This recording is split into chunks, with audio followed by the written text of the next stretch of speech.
Kamusta sa lahat? Sa channel ni Weller. Ngayon, ipapakita ko kung paano maglaro ng Craftsman sa multiplayer. Para dito, kailangan nating pumunta sa settings at mag-login sa account sa dalawang device. Oo. Tapos mag-login, gumawa ng account. Tingnan nyo, may dalawang account ako dito. Kaya, susunod kailangan nating mag-add ng kaibigan, yung maglalaro kasama natin at siguraduhin pareho kayong nakakonekta sa Wi-Fi. Ayan, i-click ang play. Oo, may add dito. I-click ang OK. I-click ang friends, add friend, at ilagay dito yung gamer tag. Pagkatapos mag-add ng friends, gumawa ng mundo.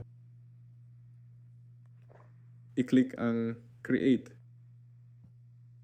Siguraduhin nakakonekta kayo sa parehong Wi-Fi. Tapos nag-load na yung mundo dito. At sa pangalawang device, tingnan nyo, lumabas na yung mundo. I-click lang yan, oo, friends at kumonekta.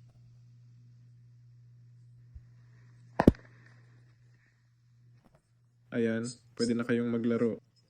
Kung hindi gumagana ang online game, siguraduhin magkaibigan kayo nakakonekta sa isang network, sa isang Wi-Fi, at meron kayong pinakabagong bersyon ng laro.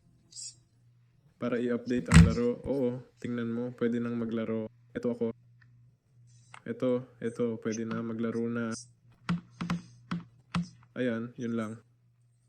Para i-update ang buong laro, pwedeng pumunta sa Play Market, Play Store at puntahan ang page ng laro. At may button dito na update.